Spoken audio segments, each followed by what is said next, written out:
अपने जो माइक है ना वो म्यूट रखिएगा, और बस मैं 1 मिनट मज़ीद वेट करूँगा, उसके बाद जो आ गया ठीक है हम क्लास स्टार्ट कर देंगे। ठीक है, कुछ चीज़ें हैं वो मैंने आपको गाइड करनी है कि जो फाइनल डिलीवरेबल में आपने मतलब मैंने बोला ना इसको वेरीफाई कर लें, वो आपने कैसे करना है। और सेकंड ये है कि कल इसकी लास्ट डेट है, इसको आज ही जमा करवा दीजिएगा। कोई प्रॉब्लम होगी तो उसका कोई मसला नहीं है, वो बाद में भी ठीक हो सकती है। ये बस इसकी जो सबमिशन होती है ना वो करनी होती है, वो लाजमी आज आपने कर देनी है। कुछ छोटी मोटी रिक्वायरमेंट रह जाती है, इवन कि आपकी पूरी फंक्शनल रिक्वायरमेंट भी अगर रह जाए ना, ठीक है, अगर आपका तकरीबन 70% 75% अगर आपका प्रोजेक्ट कंप्लीट होता है फिर भी सबमिट करवा सकते हो। ठीक है, जब आपका वाइवा होता है तो आपको ये नहीं कहते कि भाई अपना LMS ओपन करें,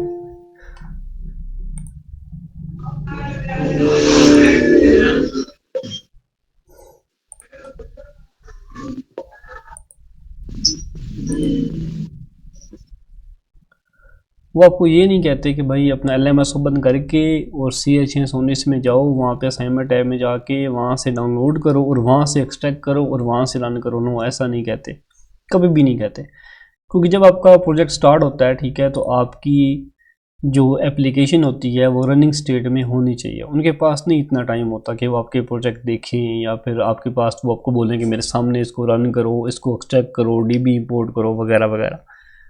वाइवा से पहले आपकी जो है वो सारी चीज़ें आपके पास मौजूद हों।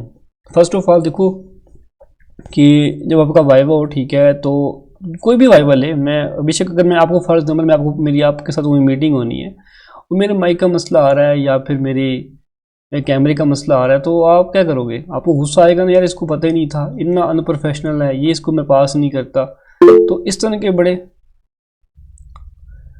अच्छा, बाकी सबको आवाज़ आ रही है?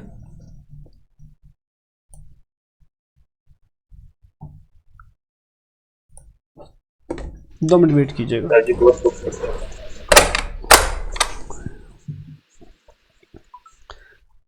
यही मसला बन गया ना मेरे साथ भी।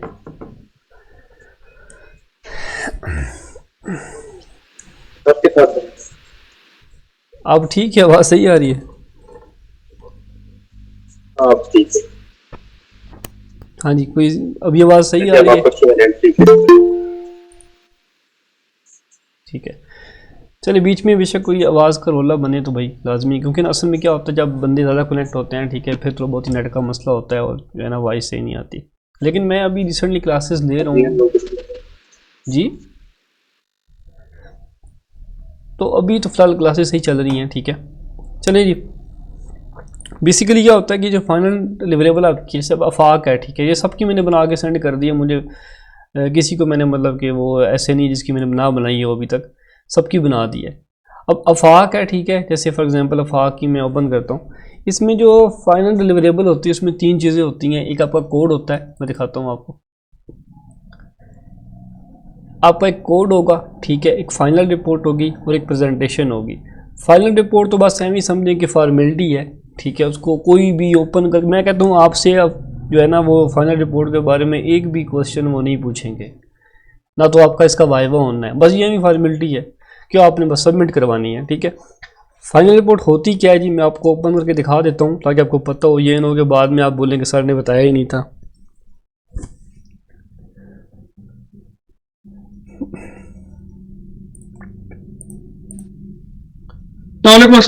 जी जी, वालेकुम सलाम नासिर भाई, क्या हाल है? आवाज़ आ रही है? अल्लाह का शुक्र है, बिल्कुल ठीक ठाक। मेरा यहाँ पे एक सवाल है। हाँ जी हाँ जी, पूछें पूछें। अच्छा, फाइनल रिपोर्ट में जब हम SRS और डिजाइन डॉक्यूमेंट को वहां पे डिफाइन करते हैं और उसको फाइनल रिपोर्ट बनाते हैं, तो क्या जो सर हमें चेंजेस करने को या जो हमें कमिट आउट करते हैं कि ये चीजें आपकी थोड़ी सी सही नहीं है, यानी डिजाइन वगैरह उसके डायग्राम वगैरह, तो क्या हम इसी फाइनल रिपोर्ट में डिस्प्ले करते हैं, उनको सही करके देते हैं? नहीं, फाइनल रिपोर्ट जो है ना वो नहीं देखी जाती, वो आपने करनी होती है बेसिकली जो प्रेजेंटेशन होती है ना इसमें करनी होती है। ठीक है, उसमें जो डायग्राम्स होती है ना वो हमेशा मिस्टेक भी डायग्राम्स में निकालते हैं, वो डायग्राम आपने करेक्ट करके इधर सबमिट करवानी होती है, यहाँ पे है ना वो ओके होनी चाहिए। लेकिन ये भी तब हो सकती है, पॉसिबल नहीं है कि अभी भी आप ओके करो, उसको ठीक करो, अभी भी सबमिट करवाओ, ज़रूरी नहीं है। ठीक है, ये मैं इसलिए नहीं कह रहा कि भाई मेरे पास टाइम नहीं है, मैं बना के नहीं दे सकता, मैं भी बना के दे दूँ आपको, बट ये होता है कि बेशक जब आपका वाइवा होता है ना, उससे पहले आपकी सारी चीज़ें ओके होनी चाहिए। आपकी जो प्रेजेंटेशन है जब आप उसको ओपन करो, आपके सामने वो ठीक हो बिल्कुल। वो अक्सर आपको बोलता है कि आपने चेंजिंग्स की है, आपने कहना जी सर ये देखिए मैंने चेंजिंग्स की हुई है, बस ये चीज़ ठीक है। जब आपकी प्रेजेंटेशन हो ठीक है, उस वक्त आपके पास जो चीज़ें हैं वो सारी ठीक होनी चाहिए। बेशक मैं कहता हूँ कि आपका नॉर्मल कोड भी है ना, 75% कोडिंग आपने की हुई है ठीक है, फाइनल रिपोर्ट आपने बना दी, जैसी मर्जी बना दी, प्रेजेंटेशन भी आपने जैसी मर्जी बना दी, आप सबमिट कर दो, वो चेक नहीं करेंगे, वो डाउनलोड करके देखते ही नहीं। वो सिर्फ जिस दिन आपका वाइवा होगा ना ठीक है, उनके पास तो सीधी बात है वाइवा लेने का भी टाइम नहीं होता। वो तो बैठे होते हैं यार कि किसी तरीके से बस इसका वाइवा लें, 1 घंटा इसको दें, उससे जान छुड़ाएं। वो इसलिए मैं कहता हूँ जब भी आप वाइवा दो ना ठीक है, तो आप इस तरीके से वाइवा दो कि भाई जी ये मेरा आखिरी अटेम्प्ट है ठीक है, ये मेरी लास्ट अटेम्प्ट है ठीक है, पत्नी मुझे चांस वो देंगे कि नहीं देंगे ठीक है। लिहाजा आप जब भी दो तो ऐसे प्रेशर डालो ठीक है उनके ऊपर कि वो बोले भाई आप इसको पास करो। यकीन करें कि कोडिंग वो लेते हैं 45 मिनट की, लेकिन अगर आपका अच्छी कोडिंग होगी ना, वो आपसे 15 मिनट में को फारिग कर देंगे, बोलेंगे ठीक है प्रेजेंटेशन के ऊपर आओ। मैं कहता हूँ ऐसे ऐसे स्टूडेंट होते हैं जिनकी प्रेजेंटेशन होती भी नहीं है, क्योंकि उनका वाइवा इतना अच्छा हो जाता है ठीक है। 15 होगा क्या कि आपका 45 मिनट का वाइवा होगा ठीक है, जिसमें 15 मिनट आप ये समझ के कोडिंग के होंगे ठीक है। अगर कोडिंग में कोई प्रॉब्लम बन गई तो भाई आपको बोलेंगे बेटा आप फेल हो ठीक है, आपको कोडिंग नहीं आती, आप नई तैयारी करें, दोबारा से आए ठीक है। फिर आपको 6 महीने ज़ाया हो जाएंगे, फिर दोबारा से। खुदा न खास्ता ऐसा कभी भी नहीं होता, अल्लाह का शुक्र है मेरा कोई भी स्टूडेंट फेल नहीं हुआ अभी तक। ये सारे ग्रुप में मौजूद हैं, कोई भी एक भी मेरा स्टूडेंट है वो फेल नहीं हुआ अभी तक। उसके बाद फिर आपकी अब बारी आती है प्रेजेंटेशन की, जो कि आपके ऊपर होती है ठीक है, कि आपका कॉन्फिडेंस लेवल कितना है।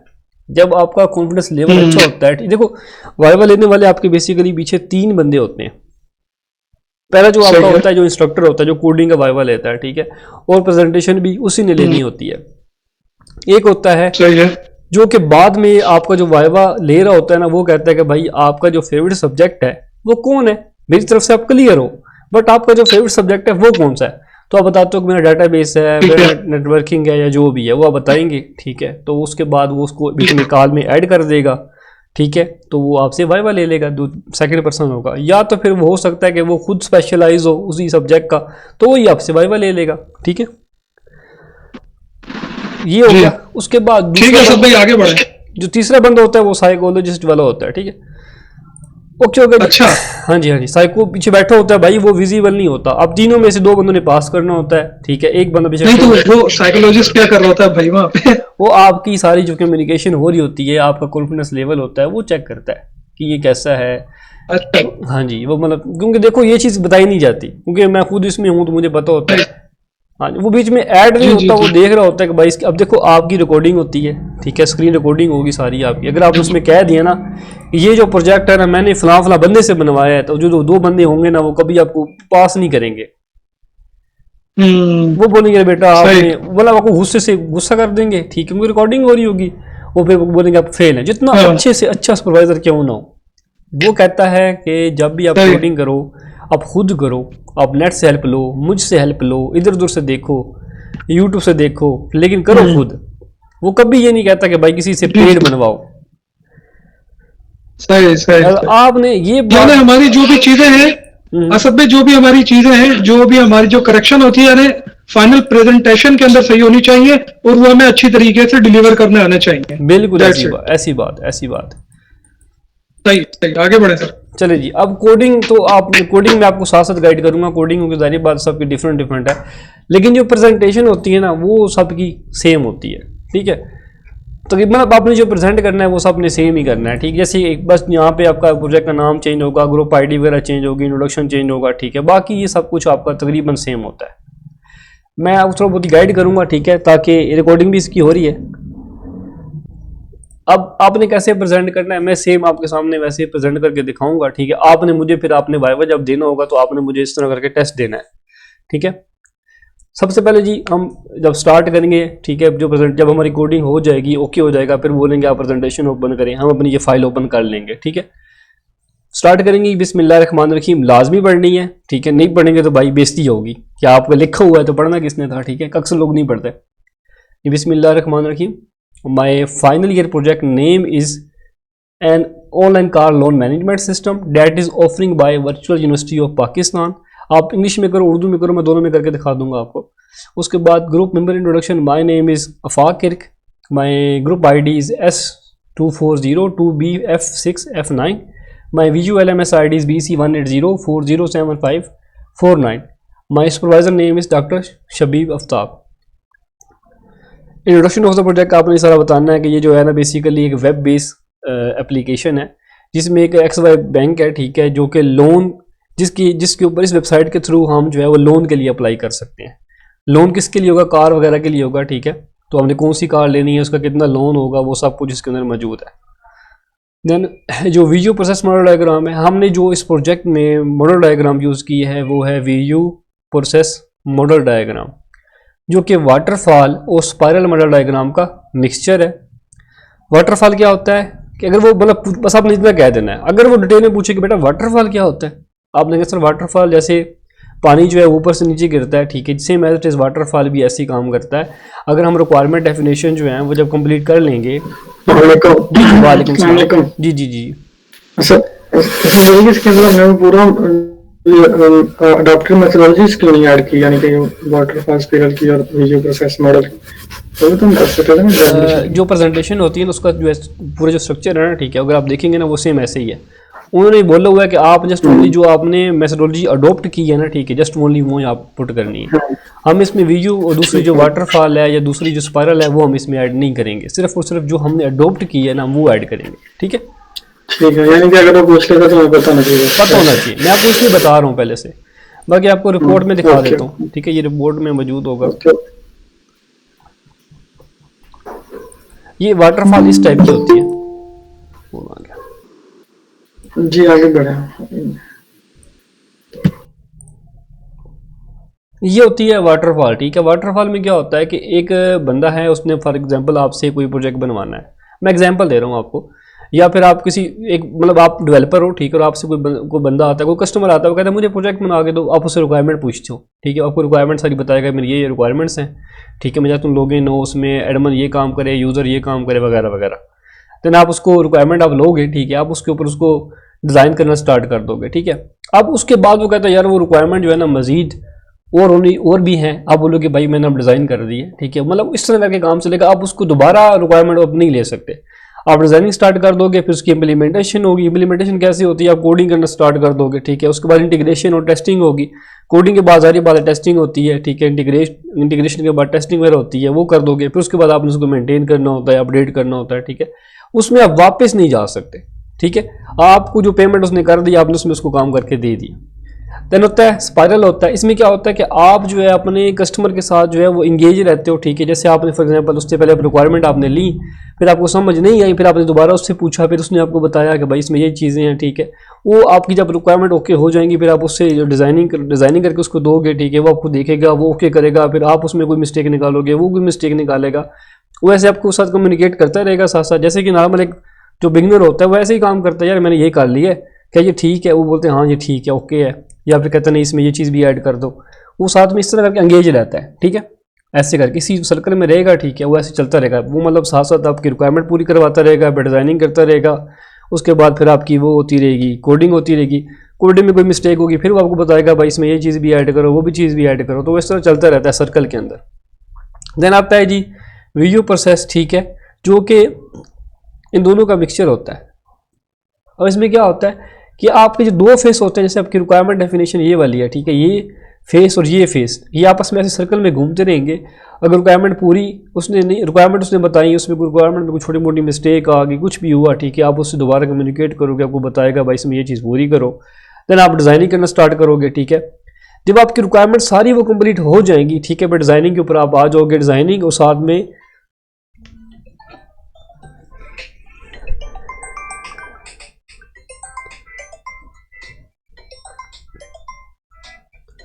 लो जी 2 मिनट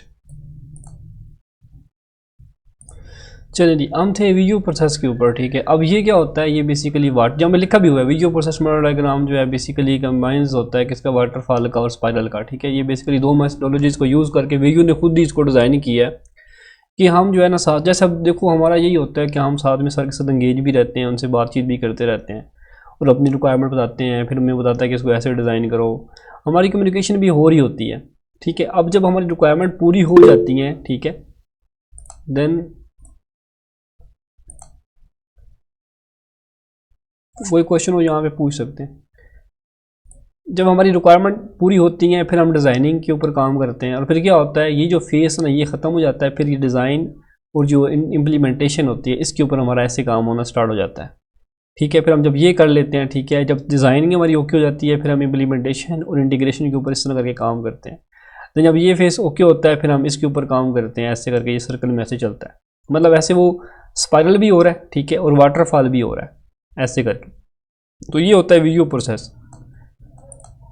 ठीक है, तो आई होप सो आपको समझ आई होगी कि आपने इसको ऐसे एक्सप्लेन करना। ऐसा जो है मैंने इस प्रोजेक्ट में जो मॉडल डायग्राम यूज़ की है वो है वीडियो प्रोसेस मॉडल डायग्राम, जो कि स्पाइरल और वाटरफॉल मॉडल डायग्राम का कम्बिनेशन है।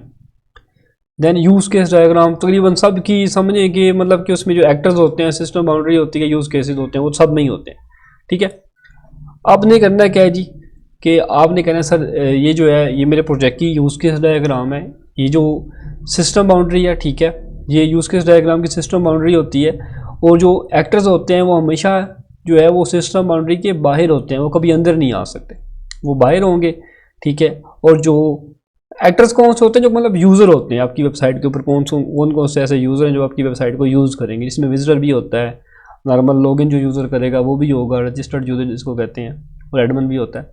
देन उसके बाद जो यूज़ केसेस होते हैं, ठीक है, ये मतलब कि इनकी कौन कौन से फंक्शन या कौन कौन से ऐसे जो फंक्शंस होंगे उसको यूज़र को अलाउ होंगे कि वो कर सकता है आपकी वेबसाइट के ऊपर।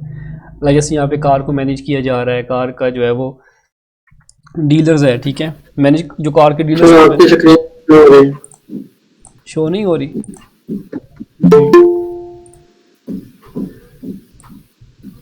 स्टक हो गई है।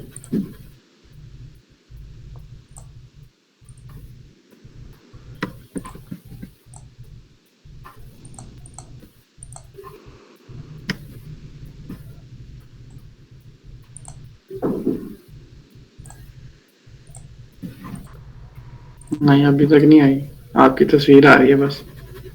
अच्छा, यहाँ से शेयर तो हो चुकी है।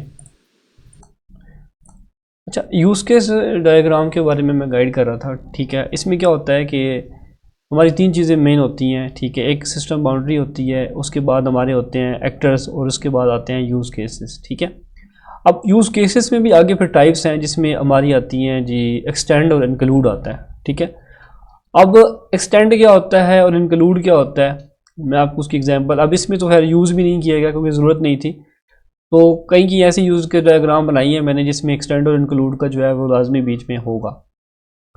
उसमें क्या होता है कि जो एक्सटेंड होती है, मैं आपको वेबसाइट में पहले दिखा देता हूँ, extend and include in use case. हम कोई भी एक डायग्राम यहाँ से उठाएंगे, जैसे ये है, ये एक आपके सामने शो हो रही है, इसको हम ओपन इमेज कर लेते हैं यहाँ से, ऐसे करके नज़र आ रही है। अच्छा जी, ये हमारा यहाँ पे एक्सटेंड यूज़ हुआ है। ठीक है, ये होप सो आप लोगों ने जो है ना वो ऑनलाइन जो है वो शॉपिंग तो की होगी, ऑनलाइन शॉपिंग तो की होगी, जिसमें Draaz.pk बहुत ज़्यादा यूज़ होती है।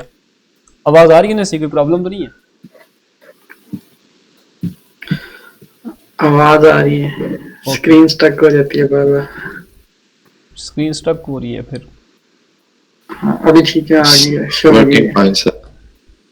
चल ठीक है। अच्छा, इसमें क्या होता है कि जो एक्सटेंड होता है, ठीक है, इसको आप ले सकते हो ऑप्शनल के अंदर। ठीक है, कि मतलब ये ऑप्शनल है। ठीक है, मतलब इसका होना या ना होना मतलब आपके जो मेन यूज़ केस है उसके ऊपर कोई इफ़ेक्ट नहीं करता। जैसे फॉर एग्जांपल, आप जब Draaz.pk पे जाते हो और अपनी कोई प्रोडक्ट सेलेक्ट करते हो, सेलेक्ट करने के बाद उसको ऑर्डर देते हो, प्लेस ऑर्डर पे क्लिक करते हो, उसमें डिस्काउंट का ऑप्शन होता है। आप चाहो तो डिस्काउंट लो, चाहो तो ना लो, चाहो तो आप जो आपका डिलीवरी एड्रेस है, ठीक है, वो आप दो या ना दो, आपकी मर्जी है उसको, मतलब सॉरी एड्रेस तो देना लाजमी है, अपडेट करो या ना करो, वो जो पुराना होगा उस पर वो चीज़ आपका जो आ जाएगी। मतलब प्लेस ऑर्डर पे जब वाला जो बटन होगा ना उस पर क्लिक करोगे ना, वो प्लेस ऑर्डर आपका हो जाएगा। ये दोनों चीज़ें होती हैं एक्सटेंड के अंदर, ऑप्शनल के अंदर। अब मैं आपको एग्जांपल देता हूँ इंक्लूड की, तब आपको सही समझ आएगी। जो इंक्लूड होता है वो होता है मतलब कि लाजमी होता है, उसके बगैर आप प्लेस ऑर्डर कर ही नहीं सकते। लाइक जैसे कि आप फर्स्ट टाइम जब ऑर्डर करोगे, ठीक है, तो आपको एड्रेस देना पड़ेगा। आप चेक कर लें, जब तक आप अपना फ़ोन नंबर और एड्रेस नहीं देंगे आप प्लेस ऑर्डर पे क्लिक ही नहीं कर पाते। वो कहते हैं please fill this field first, ठीक है। लाइक जैसे आप लॉगिन करोगे तो क्या होता है, वो कहता है कि please fill this field first, मतलब इनपुट ईमेल आईडी भी दो और पासवर्ड भी दो, तभी आपका आगे जाएगा। तो वो आपके इंक्लूड में आते हैं। लाइक जैसे कि आपको पेमेंट मेथड बताना पड़ता है, आप द्रास पीके पे ऑर्डर देते हो, ठीक है, तो आपको पहले बोलेगा भाई पेमेंट मेथड कौन सा है आपका, कैश ऑन डिलीवरी है, क्रेडिट कार्ड है, कौन सा है, वो आपको चूज़ करना पड़ेगा, उसको बताना पड़ेगा। वो होता है आपका इंक्लूड, वो लाजिमी। और जो एक्सटेंड होता है, जैसे डिस्काउंट के लिए अप्लाई करना है या नहीं करना, कूपन यूज़ करना है या नहीं करना, ठीक है, अपडेट डिलीवरी एड्रेस को अपडेट करना है या नहीं करना, ठीक है, वो सारे आपके आते हैं एक्सटेंड के अंदर। और एक बात याद रखिएगा, जो एक्सटेंड होगा उसका एरो इस साइड पे होगा, ठीक है, इस साइड पे जो मेन आपका यूज़ केस है उस साइड पे आपका जो एक्सटेंड होगा एरो इस साइड पे होगा। जो इंक्लूड होता है उसका एरो जो होता है वो नीचे या इस साइड पे होगा। मैं आपको दिखाता हूँ इसकी एक और एग्जांपल। अब ये देखें जी,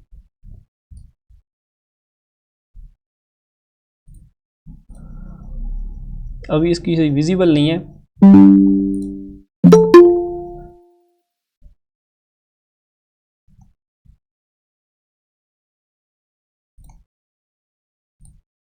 सब ये आपको शो सही हो रहा होगा। अब यहाँ पे देखिए इंक्लूड जो है वो बाहर जा रहा है और जो एक्सटेंड होगा ना वो आपकी मेन एंटिटी की तरफ आता है। ये देखिए, ये आपका एक्सटेंड है और ये आपका इंक्लूड है। तो जब भी आप यूनिवर्सिटी में इनरोल करेंगे तो इनरोल इन सेमिनार इनरोल करना पड़ेगा, मस्ट होगा, ठीक है। और एक्सटेंड पे क्या है कि परफॉर्म चेक सिक्योरिटी करनी है या नहीं करनी, वो अलग मैटर है। तो ऐसे करके ये चीज़ें ऑप्शनल है, ठीक है, और ये आपकी इंक्लूड में आएंगी, ठीक है। तो इसमें ये दो चीज़ें होती हैं। अक्सर औक़ात वो आपसे पूछा जाता है कि यार एक्सटेंड क्या है, इंक्लूड क्या है, अगर आपने यूज़ किया हुआ है तो। अदरवाइज़ आप ऐसे बता दोगे कि सर ये यूज़ केसेस होते हैं और ये एक्टर्स होते हैं जो कि सिस्टम बाउंड्री के बाहर होते हैं, यूज़ केस जो होता है वो सिस्टम बाउंड्री के अंदर होते हैं। वो कहते हैं सिस्टम बाउंड्री क्या है, आप बोलोगे सर ये हमारी सिस्टम बाउंड्री है और ये सिस्टम बाउंड्री का जो नेम है ना वो यहाँ पर हमने दिए हुए अपने प्रोजेक्ट का नेम है। देन जी बिज़नेस रूल कैटलॉग, ठीक है, ये आपकी वही फंक्शनल रिक्वायरमेंट्स होती हैं, ठीक है, ये वाली जो कि आपके प्रोजेक्ट में होती हैं क्योंकि आपने फुलफिल करनी होती हैं। जस्ट आपने ऐसे प्रेजेंट करना है, sir this is my business rule catalogue, जिसमें विजिटर की रिक्वायरमेंट्स मेंशन है। Here is a bank manager requirements and here is a car dealers, यहाँ पे कार डीलर की रिक्वायरमेंट्स यहाँ पे मैनेज में है, यहाँ पे एडमिन की रिक्वायरमेंट्स हैं वो यहाँ पे मेंशन है। देन आर्किटेक्चर डिज़ाइन डायग्राम, जो मैंने इस प्रोजेक्ट में आर्किटेक्चर डिज़ाइन डायग्राम यूज़ की है, ठीक है, वो है 3 लेयर आर्किटेक्चर डिज़ाइन डायग्राम। इसको हम ये ठीक ठाक, इसमें इसको हम ना 3 लेयर भी कहते हैं, 3 टेयर भी कहते हैं और 3 लेवल भी कहते हैं, मतलब कन्फ्यूज़ नहीं होना। 3 लेयर, 3 टेयर, TIER और 3 लेवल, ठीक है, क्योंकि हम यूज़ कर रहे हैं PHP, ठीक है। और क्या होता है इसमें जो डेटाबेस होती है ना वो हमारी MySQL होती है, ठीक है। SQL जो होती है ना वो C# की होती है, बाकी और भी बहुत सी MongoDB वगैरह वगैरह। MySQL जो होती है ना वो आपकी होती है PHP की। अब इसमें क्या है जी, जो पहली लेयर होती है इसको हम कहते हैं प्रेजेंटेशन लेयर, जो सेकंड लेयर होती है इसको हम कहते हैं बिजनेस लॉजिक लेयर, ठीक है। जो थर्ड होती है इसको डेटा एक्सेस लेयर कहते हैं। जो पहली लेयर होती है इसमें PHP के जो फॉर्म्स वगैरह HTML जो है ना वो यूज़ करते हैं, ठीक है, बूटस्ट्रैप जावास्क्रिप्ट यूज़ करते हैं। जो सेकंड लेयर होती है इसमें हम PHP की क्लासेज यूज़ करते हैं या फिर लॉजिक्स यूज़ करते हैं PHP के। और जो लास्ट लेयर होती है डेटा एक्सेस लेयर, उसमें हम MySQL as a database use करते हैं। ये आपकी ऐसी लेयर होती है। तो ये आपने ऐसे बताने के साथ this is 3 layer architecture design diagram, there is the first layer is called presentation layer, ठीक है, and the second is business logic layer and third is the data access layer. बस इतना सा। टीम स्ट्रक्चर, मैंने ये जो project है doctor Shabib Aftab की सुपरविजन में बनाया है और मैं डेवलपर टेस्टर खुद ही हूँ। माय नेम इज़ अफाक इर्क, ये जो भी आपका नाम वो आप मेंशन कर दोगे। दैन प्रोजेक्ट शेड्यूल, ये जो प्रोजेक्ट शेड्यूल है, इस प्रोजेक्ट शेड्यूल के मुताबिक मैंने अपना जो प्रोजेक्ट है वो बनाया है, ठीक है। इसमें जो पहला है, इसमें जो SRS है वो मैंने स्टार्ट की थी 29 मार्च बनती है, आई थिंक 29 मार्च 2024, याद कर लीजिएगा, मैं तो ऐसे बोल रहा हूँ। और ये एंड हुई थी 20 अप्रैल 2024। एंड जो डिज़ाइन डॉक्यूमेंट है वो मैंने स्टार्ट की थी 21 अप्रैल 2004। एंड आगे क्या लिखा हुआ है ये, मतलब ऐसे आपने ये सारा बता देना है सर, मैं अब क्योंकि मुझे से याद नहीं है, वो ऐसे आपने बता देना कि भाई इन डेट्स को मैंने ये काम किया था, बट डेट्स इट। और this is the sequence diagram. Sequence diagram क्या होती है? सीक्वेंस डायग्राम जो होती है वो ग्राफिकल रिप्रेजेंटेशन होती है आपके फंक्शन की, कि आपका जो फंक्शन है, जैसे लॉगिन का फंक्शन है वो कैसे काम करता है, रजिस्ट्रेशन का फंक्शन है वो कैसे काम कर रहा है, इसको हमने ग्राफिकली उनको मतलब रिप्रेजेंट करना होता है। तो सीक्वेंस डायग्राम बेसिकली इस चीज़ को रिप्रेजेंट करती है। अब इसमें क्या होता है, इसमें अपनी बात याद रखनी है, 4 चीज़ें होती हैं। पहली होती है जी हमारे ऑब्जेक्ट्स। सीक्वेंस डायग्राम में हमारे ऑब्जेक्ट होंगे जो कि रेक्टेंगुलर शेप में आपको ये दिए गए हैं, ठीक है। ये देखें जी, रेक्टेंगुलर शेप में आपके ये ऑब्जेक्ट्स हैं, ठीक है। उसके बाद इन ऑब्जेक्ट की लाइफ लाइन होती है, ये रोटेट में शो हो रही है, ठीक है, ये देखें। उसके बाद जिसको कहते हैं फंक्शन कॉल भी कहते हैं, ठीक है, या रिक्वेस्ट टाइम भी कहते हैं। बेसिकली फंक्शन कॉल भी कहा जाता है, क्योंकि बेसिकली लॉगिन का फंक्शन हम कॉल करते हैं, ठीक है। फंक्शन कॉल भी कहेंगे और रिक्वेस्ट टाइम भी कहेंगे। उसके बाद जो एरो बैक आता है इसको हम रिस्पॉन्स टाइम कहते हैं। ये 3-4 चीज़ होती हैं, ऑब्जेक्ट्स, ऑब्जेक्ट की लाइफ लाइन, ठीक है, उसके बाद function call and response time. जो रिस्पॉन्स होता है ना, हमारे 2 तरीक़ों से आता है, एसिंक्रोनियस और सिंक्रोनियस, ठीक है। जो सिंक्रोनियस होता है वो मतलब स्ट्रेट सीधा आता है, ठीक है, और जो एसिंक्रोनियस होता है ना उसमें क्या होता है कि अब वो वेट करना पड़ता है। लाइक सिंक्रोनियस में क्या होगा, सीक्वेंस में चलता है, ठीक है। जैसे आप मैं आपको एग्जांपल देता हूँ, आपको समझ सही आएगी। लाइक जैसे प्रिंटर है, आप प्रिंट जब भी आपने कभी ऐसा किया, कभी प्रिंटर ने ऐसा किया कि उस 10-12 पेज इकट्ठे प्रिंट कर दिए हों। आप पहले एक कमांड आपने दी, ठीक है, कि ये जो बुक है ना ये प्रिंट करनी है 10 पेजेस की, वो बुक प्रिंट कर रहा है। आप दूसरी कह दो या साथ में रिसीव प्रिंट भी कर दो, वो बुक को छोड़ के, या तो फिर आप बुक को रिज्यूम करोगे, देन आपकी किसी भी प्रिंट होगी। जो पहली कमांड आपने दी है उस कमांड को वो रिज्यूम पॉज करेगा, देन आपकी जो दूसरी कमांड होगी वो जो है वो स्टार्ट होगी। अदरवाइज आपको भाई वेट करना पड़ेगा जब तक वो पहली नहीं निकलती। या फिर ये समझ लें कि जो पेजेस वो निकाल रहा है, पहले पेज 1 निकाल रहा है, फिर दूसरा निकाल रहा है, फिर तीसरा निकाल रहा है, ठीक है। कभी ऐसा हुआ कि उसने 2 जो पेज इकट्ठे करके निकाल दिए हों, ठीक है। तो ऐसे मतलब सीक्वेंस ये होता है। लाइक जैसे कि मैं इसकी फॉर एग्जांपल क्या दूं, मतलब बेसिकली यही बेस्ट एग्जांपल है। और भी टेलीफोन वाले भी हैं, और भी बहुत सी एग्जांपल हैं, बट मुझे वो याद नहीं आ रही। उसके बाद एटीएम मशीन, हाँ ATM machine, best ATM machine होती है, ठीक है, वो भी तकरीबन ऐसे ही काम करती है, ठीक है। सिंक्रोनियस उस पर होता है। जो एसिंक्रोनियस होता है उसमें क्या होता है कि वो आपका आप मल्टीपल का, जैसे मैं फॉर एग्जांपल आपको एग्जांपल दूंगा, आपकी फ़ोन कॉल की, आप मेरी बीच में अभी मैं आपसे जो मीटिंग हो रही है ये सिंक्रोनियस है, आप मेरे बीच में से जो बात है वो काट सकते हो, ठीक है। ये तो एक ये काम हो गया ना। सेकंड ये होता है, अब व्हाट्सएप पे मैंने आपको मैसेज किया, ठीक है, मैंने आपको वीडियो भेज दी, इकट्ठी भेज दी, वीडियो नहीं पहुंची, मैंने वीडियो पहले भेजी है, वो आपको लेट पहुंच रही है, मैं वॉइस भेज देता हूँ, उसकी थोड़ी बहुत साइज़ कम होता है, वो पहले पहुँच जाती है, टेक्स्ट उससे पहले पहुँच जाता है। तो मतलब जो चीज़ पहले भेज रही हूँ वो पहले नहीं पहुँच रही, ठीक है। जो चीज़ मैं बाद में भेज रहा हूँ वो बाद में पहले पहुँच रही है, ठीक है। ये जो होता है ना ये सिंक्रोनस होता है। उसमें देखना है जो चीज़ शॉर्ट है, जल्दी पहुंच सकती है, उसको जल्दी पहुंचाओ, ठीक है। तो ये जो रिस्पॉन्स होता है ना ये 2 टाइप का होता है, ठीक है। एक होता है सिंक्रोनियस, एक होता है एसिंक्रोनियस। तो मुझे थोड़ा बोलने में प्रॉब्लम है, दैट्स व्हाई मैं ऐसे बोल देता हूँ, ठीक है। प्रॉपर जो अच्छा, अगर एक सॉरी सर, जी अगर हम इसका ये ले लें कि यानी कि जो सीक्वेंस डायग्राम है ये हमारे इंटरेक्शन को शो करती है, जो ऑब्जेक्ट्स के साथ हमारा जो हो रहा है सिस्टम सारा इन सीक्वेंशियल ऑर्डर में, और इसको शो कराने के लिए हमारे पास 2 लाइफलाइंस होती हैं। 2 लाइफलाइन मुख्तसर ज्यादा होगा, यानी अगर हम इसको मुख्तसर देखें तो ये इंटरेक्शन बेसिकली रिप्रेजेंट कर रही है ना हमारे ऑब्जेक्ट्स के साथ, हाँ, इन सीक्वेंशियल ऑर्डर में। जी बिल्कुल ऐसी बात है। लेकिन लाइफलाइन जो होती है ना वो 2 लाइफलाइन नहीं होंगी। मतलब इसमें देखो मेरे 4 ऑब्जेक्ट हैं, हर प्रोजेक्ट जो जितना भी जो ऑब्जेक्ट, जैसे फॉर एग्जांपल मैं एग्जांपल देता हूँ, मैंने ये जो ऑब्जेक्ट है ना एडमन ऑब्जेक्ट, इसने यहाँ से जो है ना वो ये बेसिकली एक्टर इसको कहेंगे, ऑब्जेक्ट नहीं कहेंगे। ये एक्टर है आपका जो कि परफॉर्म कर रहा है, लॉगिन पेज के ऊपर काम कर रहा है।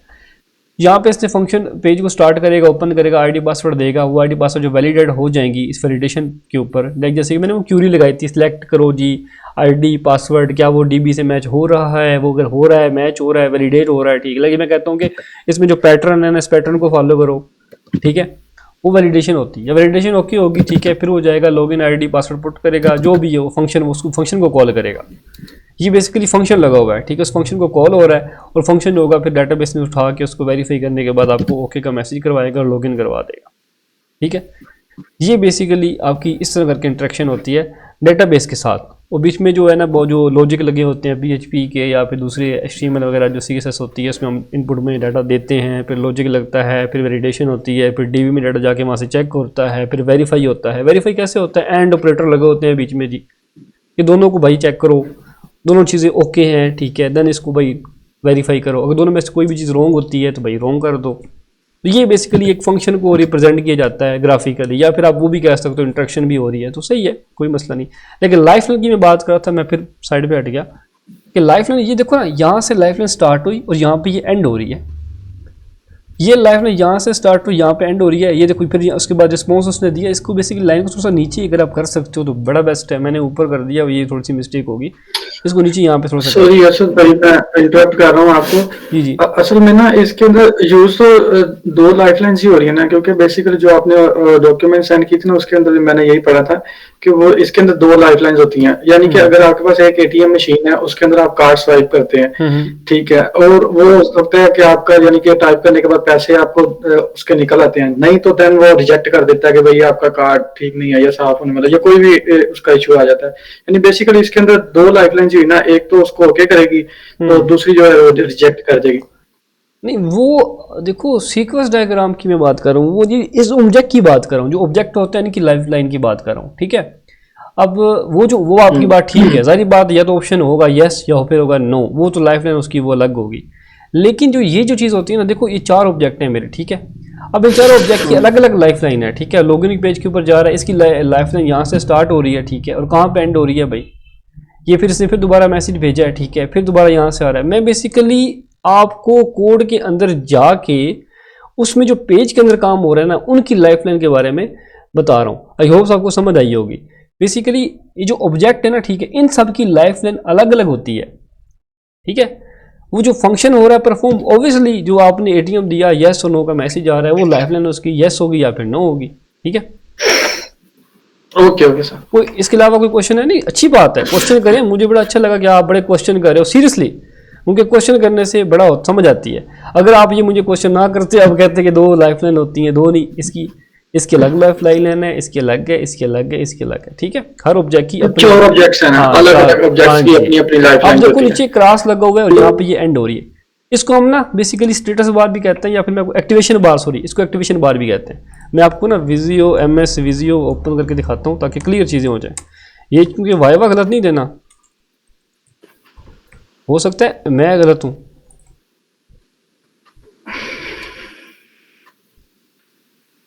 आप गलत हो गए तो फिर हमारा तो बेड़ा तर गया। नहीं नहीं, मैं गलत नहीं हो सकता, क्योंकि प्रॉब्लम, क्योंकि मैं तो काफ़ी टाइम से कर रहा हूँ ना, पढ़ा रहा हूँ बच्चों को, 7-8 साल हो गए। हाँ जी, कोई मसला नहीं है। UML सीक्वेंस, असल में इसको अच्छी बात पता क्या होता है यार, खुद कुछ चीज़ें आप पढ़ोगे, मैंने भी आप स्टूडेंट से कुछ ना कुछ सीखा है, ठीक है। आप जब पढ़ोगे, कुछ ना कुछ देखोगे, तो हमें भी कुछ ना कुछ सीखने को मिलेगा कि हम उसके ऊपर सर्च करेंगे। हाँ, उसके अंदर मैंने आपको बताया था कि कुछ चेंजिंग कर लें क्लास डायग्राम के अंदर। यार ये सीक्वेंस डायग्राम डायरेक्ट कैसे लिखना पड़ेगा? ऐसे ही समझा दें। नहीं, यहाँ पे जो टेम्पलेट आता है ना, वहाँ पे एक्टिवेशन बार भी आती है।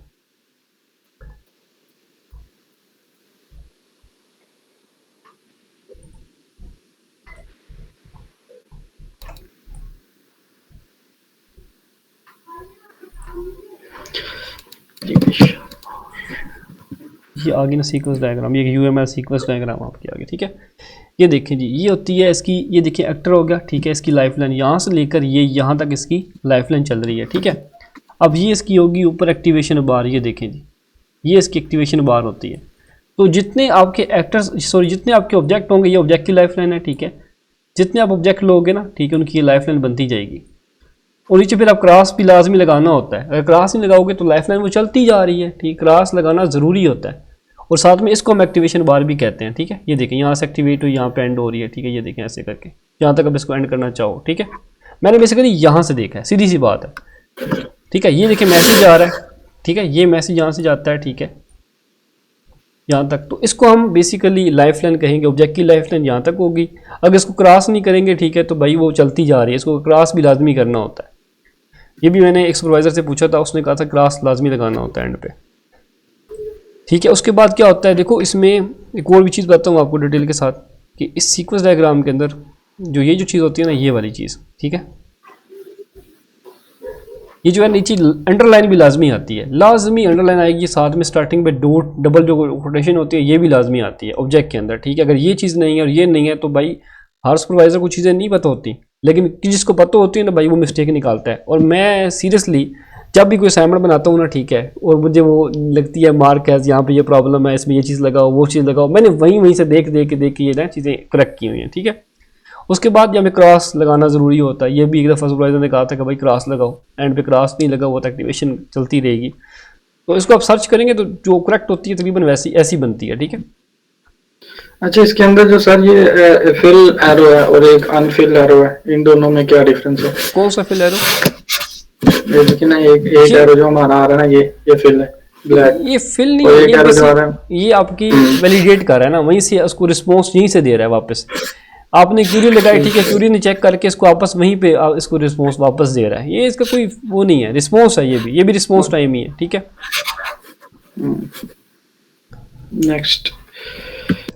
Next same as it is ही वो आपकी सीक्वेंस डायग्राम होगी, ठीक है। अब फंक्शन में क्या होता है, जब ये फंक्शन आप लिखते हो ना, ठीक है, फंक्शन में नीचे ये लाजमी बीच में कर्ली ब्रैकेट्स आती हैं, ठीक है। अगर ये आप लगा रहे हो तो ये कर्ली ब्रैकेट्स होंगी, मतलब आपका फंक्शन है, ठीक है। अगर इसमें आईडी और पासवर्ड ये लगा हुआ है, ठीक है, इसका मतलब ये है कि फंक्शन के अंदर दो पैरामीटर सेट किए गए हैं, आईडी और पासवर्ड, ठीक है। इसको हम पैरामीटर कहते हैं। ये तो आपने पढ़ा भी होगा वो क्लासेस वगैरह के अंदर कि ये हमारे पैरामीटर्स होते हैं। उसके बाद आगे सिलेक्ट की सीक्वेंस डायग्राम, कॉन्टेक्ट अस की सीक्वेंस डायग्राम, ये बाकी सारी सेम ही है। फिर आती है आपकी क्लास डायग्राम, ठीक है। लॉजिकल मॉडल क्लास डायग्राम में क्या होता है कि आपकी जो क्लासेस होती हैं वो आपस में किसी न किसी रिलेशन के थ्रू आपस में कनेक्ट होती हैं, ठीक है। जो रिलेशन होता है ना वो भी एग्रीगेशन, कंपोजिशन, एसोसिएशन का हो सकता है, ठीक है। उसके बाद इसमें क्या होती है, कोऑर्डिनेटिव्स होती हैं, ठीक है। उसके बाद क्या होता है कि इसमें जो फंक्शंस होते हैं वो कितने टाइप के होते हैं, पब्लिक, प्राइवेट या फिर प्रोटेक्टेड जो होते हैं वो कितने होते हैं, वो सब कुछ, ठीक है। जैसे कि अब ये हमारी ये क्लासेस बनी हुई हैं, ठीक है। इसमें क्लास में क्या है जी, ये जो क्लास है, ठीक है, इसको ओपन करते हैं जी।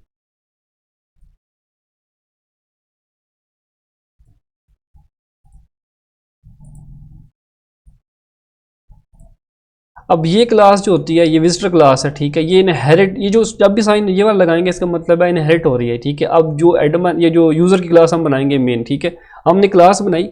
अच्छा, क्लास क्या होती है आपको पता होगा, पहले भी शायद आपने पढ़ा हो, ठीक। क्लास क्या होती है, एक मेन क्लास बनती है जिसमें हम हर चीज़ ऐड कर देते हैं, उसका नाम, उसका वो सब कुछ, ठीक है। उससे हमको कुछ क्वालिटीज़ जो है ना वो चाहिए अगर हो ना, ठीक है, तो वो हम ले लेते हैं। जैसे यहाँ पे मैनेजर है, ठीक है, मैनेजर भी यहाँ से इनहेरिट हो रहा है, ठीक है, एडमिन भी हो रहा है, ठीक है। और आपका जो है वो कार डीलर होगा वो भी आपका इनहेरिट होगा, ठीक है।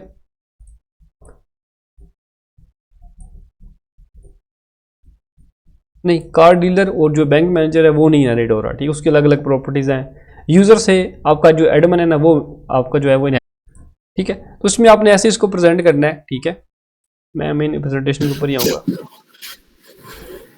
ठीक है। उसमें ये होगा कि आपने बताना है कि सर जो बेसिकली जो क्लासेस होती हैं वो आपस में कनेक्टेड होती हैं, ठीक है, अब थ्रू रिलेशनशिप, ठीक है। जो रिलेशनशिप होता है वो एग्रीगेशन, कंपोजिशन, एसोसिएशन का रिलेशनशिप हो सकता है, ठीक है। जो रिलेशन होगा ना एसोसिएशन का, ठीक है, वो मैं आपको यहाँ से एग्जांपल में से देकर बताऊंगा ताकि सही क्लियर हो, बल्कि मेरे पास डाटा पड़ा होगा। 2 मिनट सर, ठीक है। उससे मतलब अपना कोई भी बीमारी है उसको इलाज करवाना चाहता है, डॉक्टर कहता है मैंने इस पेशेंट का इलाज नहीं करना, तो भाई वो पेशेंट जो है वो किसी और के पास जा सकता है, वो डिपेंड उस डॉक्टर के ऊपर नहीं कर रहा, ठीक है। वो किसी और के पास जा सकता है, वो हकीम के पास जा सकता है, ठीक है। एक मैं एग्जांपल दे रहा हूँ, करेक्ट नहीं है, इसको इस मीनिंग में ना लीजिएगा कि भाई ये चीज़ में, लेकिन एग्जांपल समझ आपको सही आएगी। इस तरह जो डॉक्टर होता है वो भी पेशेंट पे डिपेंड नहीं करता। जो पेशेंट होता है फॉर एग्जांपल वो कहता है कि भाई मैंने इस डॉक्टर से नहीं करवाना, तो डॉक्टर कोई भूखा नहीं मर जाएगा, उसके पास और भी पेशेंट आएंगे। दोनों जो है वो इंडिपेंडेंट है पर आपस में कनेक्टेड है, आपस में कनेक्टेड है। उससे इलाज करवाया जा सकता है, ठीक है, वो उससे इलाज हो रहा है, ठीक है, पर वो डिपेंडेंट नहीं है।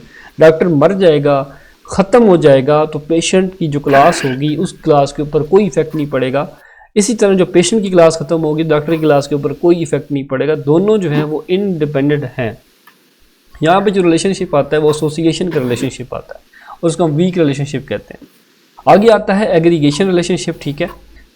इसमें जो क्लासेस होती हैं वो एक सेकंड सर, एक सेकंड जी सर, जो हमारा एसोसिएशन रिलेशनशिप है वो हमारा दो स्ट्रॉन्ग एंटिटीज के दरमियान नहीं होता, यानी कि दो स्ट्रॉन्ग एंटिटीज होंगी तो उनके दरमियान हमारा जो एसोसिएशन रिलेशन होगा वो स्ट्रॉन्ग रिलेशनशिप होगा। लाइक जैसे एक स्टूडेंट है और एक किताब है, यानी जब स्टूडेंट किताब पढ़ेगा, ठीक है, स्टूडेंट किताब पढ़ रहा है तो जाहिर सी बात है कि किताब तो स्टूडेंट को नहीं पढ़ेगी। अगर किताब के और स्टूडेंट जो है उसने किताब पढ़नी है, इसका मतलब है किताब भी एक हमारे पास स्ट्रॉन्ग एंटिटी है और स्टूडेंट भी जो है वो एक स्ट्रॉन्ग एंटिटी है। तो इनके दरमियान जो रिलेशनशिप होगा वो दो स्ट्रॉन्ग एंटिटीज के दरमियान उसको एसोसिएशन रिलेशनशिप कहेंगे। आई थिंक ये जो आपने डॉक्यूमेंटेशन सेंड की थी उसमें मैंने ये पढ़ा था यार, ठीक है, आगे आप रिलेशनशिप सही लेकिन रिलेशनशिप जो है वो वीक ही है। रिलेशनशिप जो होता है वो वीक ही रिलेशनशिप होता है, ठीक है। एसोसिएशन जो रिलेशनशिप होता है वो वीक होता है, ठीक है। आपस में जैसे हमने बोला किताब है, वो जो एंटिटीज है ना, वो रिलेशनशिप जो आप बात कर रहे हैं ना, ठीक है, एंटिटीज की, वो आगे ईयर डायग्राम आने वाली है, ठीक है, उसमें आपको समझाता हूँ। लेकिन उसमें जो नहीं क्लास जो रिलेशनशिप है हमारे वो तो बेसिकली क्लास डायग्राम के अंदर यानी कि रिप्रेजेंट होते हैं ना, जैसे कि हम इसको कहते हैं जो क्लास आ गई, क्लास के बाद हमारे क्लास का नेम आ गया, फिर उसके बाद उसके एट्रीब्यूट्स और देन फर्दर जो उसके ऑपरेशंस होते हैं वो रिलेशनशिप के बगैर तो काम ही नहीं करेंगे। अच्छा, देखो क्या होता है कि जो हमारी ईयर डायग्राम होती है ना, उसमें भी हमारे एंटिटीज भी होती हैं, उसके एट्रीब्यूट भी होते हैं, मैं आपको दिखाता हूँ आगे, ठीक है। रिलेशनशिप भी होता है, उनका आपस में रिलेशनशिप भी होता है। वो हैज़ अ रिलेशन अगर होगा तो एग्रीगेशन का रिलेशनशिप होगा, ठीक है। इस तरह एसोसिएशन का रिलेशनशिप होता है, नॉर्मल होता है। उसमें बस जैसे कि teacher teach student, student study book, ठीक है। जो स्टडी है वो क्या है, बुक कर रहा है, बुक होगी नहीं होगी उसको कोई फर्क नहीं पड़ रहा भाई। वो जो लग, जैसे मैं इसकी मैं रियल एग्जांपल देता हूँ। वेबसाइट है, ठीक है, स्टूडेंट ने किया है लॉगिन, किसको करने के लिए, बुक को पढ़ने के लिए। वो बुक को पढ़ेगा, ठीक है, बुक नहीं है अवेलेबल, फिर अगर बुक अवेलेबल ही नहीं है फिर क्या करेगा वो, क्या उसका अकाउंट बनेगा ही नहीं, या खत्म हो जाएगा, क्या वो उसका टेबल खत्म हो जाएगा, टेबल खत्म हो जाएगा, टेबल तो नहीं खत्म होगा। बुक नहीं है भाई, बुक का कसूर है, स्टूडेंट का कोई कसूर नहीं है, ठीक है। एज इट इज अगर बुक अवेलेबल है और जैसे कि मैं एक स्टूडेंट हूँ और मैं लॉगिन नहीं करा, मुझे उससे कोई फायदा नहीं हुआ, कोई भी स्टूडेंट लॉगिन नहीं करा, तो बुक अवेलेबल रहेगी स्टॉक के अंदर, ठीक है, बेशक स्टूडेंट लॉगिन करे या ना करे, ठीक है। तो वो वीक रिलेशन ही बनता है, वो स्ट्रॉन्ग नहीं हो सकता। हाँ, दो एंटिटीज हैं वो आप कह सकते हो कि वो एंटिटीज जो है वो स्ट्रॉन्ग है। आप जाहिर बात है आपने जो बात की है वो ठीक है कि दोनों एंटिटीज स्ट्रॉन्ग है, स्ट्रॉन्ग एंटिटीज वो हैं। बुक नहीं है, एक वेबसाइट ही आपकी बुक वाली है कि बुक रीडिंग वाली वेबसाइट है, तो बुक का होना इज अ स्ट्रॉन्ग एंटिटी। अगर बुक नहीं होगी तो वेबसाइट का फायदा नहीं है। सेम अगर स्टूडेंट उसको लॉगिन नहीं करते, पढ़ते नहीं है, तो स्टूडेंट भी स्ट्रॉन्ग एंटिटी में आते हैं। वो एंटिटी वो अलग चीज़ है, ठीक है। बट क्लासेस की बात हो रही है, आप मेन फोकस करें एसोसिएशन होता है क्या है। अब जो बात बता रहा हूँ ये 100% करेक्ट है भाई, मैंने रिसर्च की हुई है इसके ऊपर, ठीक है। एसोसिएशन क्या होती है, हाँ जी, एसोसिएशन जो होती है वो बेसिकली वीक रिलेशन होता है, ठीक है। रिलेशनशिप जो होता है वीक होता है इन दोनों के दरमियान में, ठीक है। डॉक्टर की क्लास के ऊपर उसके कोई इफेक्ट नहीं पड़ता, उसकी क्लास के ऊपर, दोनों आपस में इंडिपेंडेंट होती हैं। आगे आती है एग्रीगेशन। एग्रीगेशन क्या होती है, थोड़ी सी स्ट्रॉन्ग जो है ना वो होता है रिलेशनशिप होता है। इसमें क्या होता है कि एक क्लास दूसरी क्लास पे डिपेंड करती है, पर दूसरी क्लास पहली क्लास के ऊपर डिपेंड नहीं करती।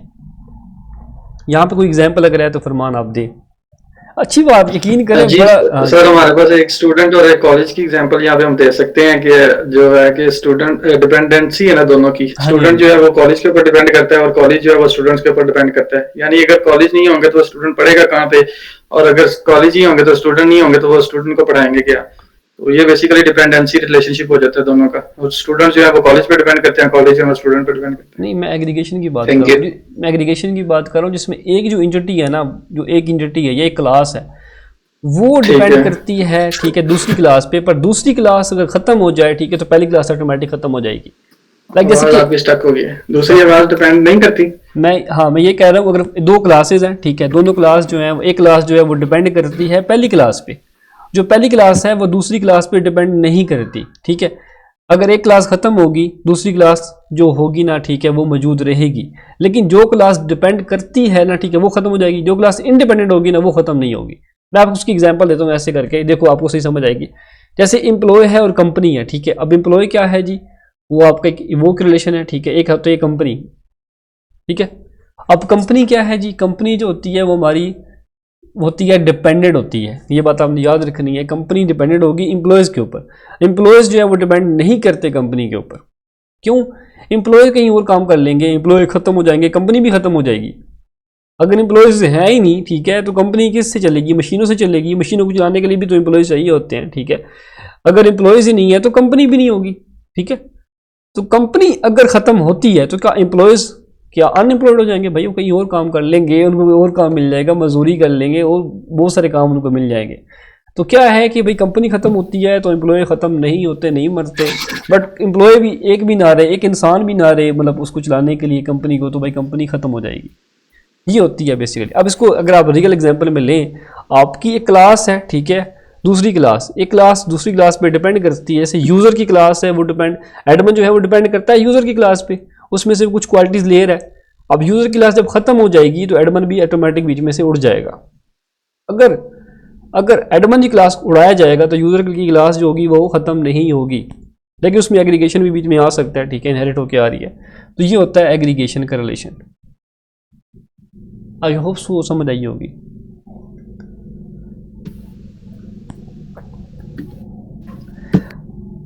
अच्छी बात ओके, आगे चलते है, हैं। डिटेल में बात हो रही है, यकीन करें आपका वाइवा इस चीज़ से तो वाइवा अच्छा होता है भाई।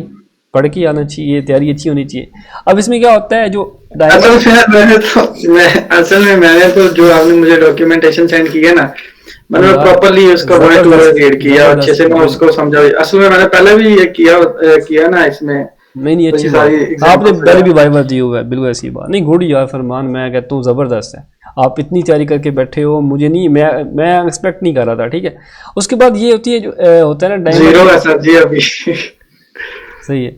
अच्छा, ये जो इसके बाद क्या होता है, मेन बात है कि आप जब भी एग्रीगेशन का रिलेशनशिप लगाएंगे ना, ठीक है, जिस जो जो आपकी क्लास डिपेंडेंट होगी ना, ठीक है, उस साइड पे आपका आएगा जो इम्पटी डायमंड आएगा, डायमंड शेप आएगी, इम्पटी डायमंड शेप, ठीक है। ये फील्ड होती है, ये इम्पटी होती है। जो क्लास इंडिपेंडेंट है उस साइड पे कुछ भी नहीं आएगा। ये बात आपने याद रखनी है। फिर आता है कंपोजिशन, इसमें होता है वेरी स्ट्रॉन्ग, ठीक है, जिसमें एक क्लास दूसरी क्लास पे डिपेंड करती है और दूसरी क्लास पहली क्लास पे डिपेंड करती है। अगर दोनों में से कोई एक खत्म होगी तो दूसरी भी खत्म हो जाएगी। पहली खत्म करेंगे दूसरी खत्म होगी, दूसरी खत्म करेंगे पहली खत्म हो जाएगी। इसकी एग्जांपल फरमान ये मैं दूं? जी सर, कंटिन्यू करें। मैंने तो ठीक ये तीनों जो है ठीक। ना, तीनों पे मैंने एक ही एग्जांपल दी हुई है, स्टूडेंट्स की और कॉलेज की। नहीं नहीं, वो गलत है, तीनों पे मैंने एक ही एग्जांपल रेडी की हुई है। वो गलत। वो क्योंकि स्टूडेंट और कॉलेज जो है ना, उसमें वो डिपेंड वाली जो डिपेंडेंसी है वो भी आ जाती है, जनरलाइजेशन वाली भी आ जाती है, हम्म।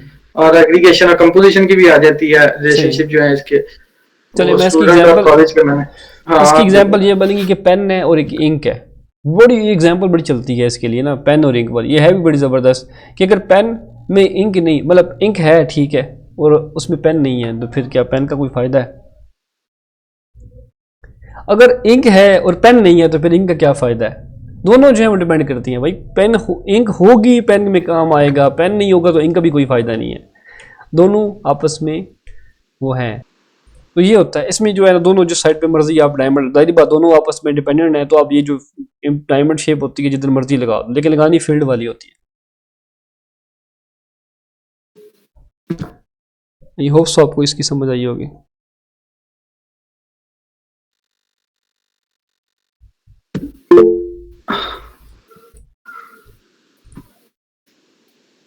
अच्छा, मैंने ना असल भाई, सुनेंगे? जी जी जी जी, पूछ। आवाज़ रख होगी आपकी। एक डिपेंडेंसी रिलेशनशिप और एक जनरलाइजेशन जो आपने दे दी, जनरलाइजेशन की भी एग्जांपल दे दी, एसोसिएशन के अंदर फिर आगे वो दो आ जाते हैं जो उसको कहते हैं एग्रीगेशन और कंपोजिशन और मल्टीप्लिसिटी, यानी ये एसोसिएशन की तीन आगे फर्दर कैटेगरीज निकाली हुई है। जी जी, ऐसा ही है, कुछ ऐसा ही है। नहीं ये क्या किस चीज़ की बात करते हैं? आपकी बात तो स्टॉक हुई थी बीच में, मैंने 3 की एग्जांपल दी है, बीच में आप कुछ जनरलाइजेशन भी कह रहे थे, कुछ इस तरह के कुछ कह रहे थे। जी जी, अच्छा क्लास डायग्राम के अंदर जो है ना वो बेसिकली 3 किस्म के यानी कि रिलेशनशिप होते हैं। स्टार्ट में जो मैंने कहा था ना, एक डिपेंडेंसी जिसकी आपने एग्जांपल दी है, देन जो जनरलाइजेशन इसके अंदर एक रिलेशनशिप होता है, और देन जो तीसरा होता है वो एसोसिएशन रिलेशनशिप होता है, जिसके अंदर आगे 2-3 कैटेगरीज होती हैं जिसको हम डिफाइन कर रहे थे अभी, आप एग्रीगेशन, कंपोजिशन और मैं आपको इसकी मल्टीप्लिसिटी। ना एक वीडियो सेंड कर दूंगा, ठीक है, उससे आपको सारी चीज़ें क्लियर हो जाएंगी। लेकिन हम जो यूज़ करते हैं ना, ठीक है, बेसिकली हम ये 3 ही अपनी क्लासेस में यूज़ करते हैं, और ये 3 ही होती हैं, और 3 का ही पूछा जाता है, इसके अलावा कोई भी क्वेश्चन आपसे ये वाली नहीं पूछा। तस्वीर है, ठीक है, ये वाले डॉक्यूमेंट सेंड कर देना मैं आप। सेंड कर दूंगा। अभी बिल्कुल टाइम थोड़ा सा रह गया, मैं आपको वीडियो भी शेयर करूंगा, ठीक है, उस वीडियो में मुकम्मल डिटेल के साथ वो समझा रहा है, ठीक है, कि जनरलाइजेशन क्या होती है, वो सब कुछ क्या है, लेकिन हम यूज़ नहीं करें। देखो, हमने नॉर्मल एसोसिएशन यूज़ करते हैं, इनहेरिटेंस यूज़ करते हैं, और एग्रीगेशन और कंपोजिशन हो तो हो, अदरवाइज आप किसी भी क्लास डायग्राम में देखेंगे कि बहुत कम यूज़ है, बाकी यूज़ होती हैं, ठीक है। अब इसमें क्या एक और चीज़ भी मेन मुद्दे पे आते हैं। अब ये जो होती है बेसिकली, ये क्लास डायग्राम जो होती है बेसिकली 3 चीज़ों के ऊपर मुश्तमिल होती है। क्लास का नेम होता है, क्लास के एट्रीब्यूट होते हैं, इसको क्लास की प्रॉपर्टीज़ भी कहा जाता है, क्लास के एट्रीब्यूट, और क्लास के फंक्शन। जो फंक्शन होते हैं वो पब्लिक भी होते हैं, प्राइवेट भी होते हैं, और प्रोटेक्टेड भी होते हैं। अगर पब्लिक होंगे तो प्लस का साइन आएगा, अगर माइनस होगा तो प्राइवेट का साइन है, अगर यहाँ पे हैश लिखा हो तो मतलब वो प्रोटेक्टेड है, ठीक है, इतना ही आपने बताना है। उसके बाद इस तरह जो हमारे एट्रीब्यूट होते हैं उनकी फिर टाइप भी होती है, जैसे इन टाइप है, स्ट्रिंग टाइप है, डबल है, वगैरह वगैरह। ये आपकी क्लास होगी, ऐसे करके आपने डिफाइन करनी है कि this is sir my class diagram. Each class has is consist of 3 parts: class name, class attribute, class functions. Class function में भी है public, private and protected. If function is a public then it show a public plus sign, ठीक है। If private and show a minus, and if protected is show a hash sign, ठीक है। बस इतना उन्हें कह देना है। then each class has connected with another class with relation of aggregation, composition, association, ठीक है। तो जो एसोसिएशन का होगा वो सिंपल होगा, अगर एग्रीगेशन का है तो वो एम्प्टी डायमंड होगा, अगर वो फील्ड डायमंड है तो फिर कंपोजिशन होगा। मैं वो ये शेयर करूंगा आपसे, अब इसको आपने क्लियर कर लेना है। देन आती है एंटिटी रिलेशनशिप डायग्राम, ठीक है। इसमें क्या होता है कि एक क्लास जो होती है वो दूसरी क्लास से कनेक्टेड होती है, ठीक है। इस तरह क्लास के फिर एट्रीब्यूट होते हैं। क्लास के एट्रीब्यूट में वो आपसे ये पूछ सकते हैं कि इसमें जो है ना प्राइमरी एट्रीब्यूट कौन सा है, तो आपने कहना सर जो अंडरलाइन है ना ये हमारा प्राइमरी एट्रीब्यूट है, बाकी जो है वो सिंपल एट्रीब्यूट्स हैं, ठीक है। उसके बाद जो हमारा ये जो डबल वाला होगा ना, ठीक है, सर्कल, इसका मतलब है मल्टी वैल्यूड एट्रीब्यूट, ठीक है। मैं आपको उसकी भी फाइल दिखा देता हूँ ताकि ये भी क्लियर हो जाए साथ से। तो नहीं, अब उसका नाम क्या था, एंटिटी के नाम से था वो, ये पड़ी हुई है। अच्छा जी, एंटिटी सिंपल आपको पता है कि एंटिटी जो होती है बेसिकली क्या होती है, कोई जो रेक्टेंगुलर शेप होती है ना बेसिकली वो एंटिटी को रिप्रेजेंट करती है। अब एंटिटी होती क्या है, बेसिकली कोई भी नाउन जो चीज़ होती है, नाउन जिसमें आपकी चीज़ें, आप पर्सन भी आ सकता है, प्लेस भी आ सकती है, ठीक है, और जिसको हम टेबल की फॉर्म में लिखा जा सकता है, या फिर जिसके एट्रीब्यूट हो सकते हैं। जैसे टीचर है, टीचर को पता है आपको आईडी होता है, उसका नेम होता है, सीन ऐसी होता है, डेट ऑफ बर्थ होती है, स्टूडेंट है उसका भी सेम एज इट इज है। कोई भी चीज़ ले लो, लाइक अगर आप कोई कहते हो ना कि भाई एक कंपनी की क्लास है, कंपनी आईडी कोई कंपनी का नेम होगा, कंपनी की जो कब स्टार्ट हो, किस चीज़ की कंपनी है, ठीक है, उसमें मैन्युफैक्चरिंग किस चीज़ की हो रही है, वो सब कुछ उसकी एट्रीब्यूट होंगे। तो बेसिकली हम उसको रेक्टेंगुलर शेप में एंटिटी को रिप्रेजेंट करते हैं। उसके बाद फिर इस एंटिटी के एट्रीब्यूट होते हैं, ठीक है, जो आपके सामने ये चीज़ शो हो रही है, इनकी फिर टाइप्स होती हैं, ठीक है। इसमें जो पहला एट्रीब्यूट होता है, ठीक है, उसको हम सिंपल एट्रीब्यूट कहते हैं, ठीक है। वो क्या है जी, क्वालिटी और characteristics given to the person, group और सम अदर थिंग्स, ठीक है। लाइक जैसे कि मेरी एक आईडी है, CNIC है, ठीक है, वो मेरा एट्रीब्यूट है। CNIC की कोई भी आगे देखो, कोई भी आगे इसकी प्रॉपर्टी नहीं है। CNIC की प्रॉपर्टी क्या हो सकती है, ऐसी चीज़ जो मैं एग्जांपल देता हूँ, ये मैंने अपने खुद से बनाई है, कि ऐसी चीज़ जिसके कुछ ना कुछ एट्रीब्यूट हो, वो एंटिटी हम उसको कह सकते हैं, ठीक है। कोई भी ऐसी चीज़ जिसके कुछ ना कुछ एट्रीब्यूट्स हों या प्रॉपर्टीज़ हों, उसको हम एंटिटी कह सकते हैं, ठीक है। एट्रीब्यूट क्या होता है, जैसे कि ये मेरा नाम है, अब मेरे नाम के आगे फर्दर एट्रीब्यूट क्या हो सकते हैं, एक फर्स्ट नेम, लास्ट नेम, वो आगे मुझे पता है, वो भी एक, लेकिन फर्स्ट नेम क्या है, वो भी बेसिकली एक नाम एट्रीब्यूट ही है ना। आगे मेरा आता है CNIC, आगे आती है डेट ऑफ बर्थ, आगे और क्या चीज़ें मेरी हैं। तो वो जो है बेसिकली एट्रीब्यूट के आगे फर्दर एट्रीब्यूट नहीं हो सकते, वो होंगे भी तो उसके पार्ट्स होंगे, ठीक है, लेकिन वो एट्रीब्यूट ही उनको कहा जाएगा, ठीक है। तो एंटिटी में कोई प्रॉब्लम है तो प्लीज़ पूछें, फिर हम आगे एट्रीब्यूट को लेके चलते हैं और ख़त्म करते हैं इसको।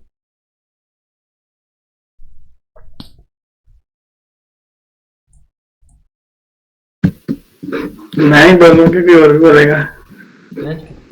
हाँ जी, किसी और के माइंड में कोई क्वेश्चन है तो प्लीज़ पूछें, क्योंकि फिर इसको ख़त्म करते हैं, ठीक है, या फिर बहुत ज़्यादा हम इसको लेके चल रहे हैं बोरिंग।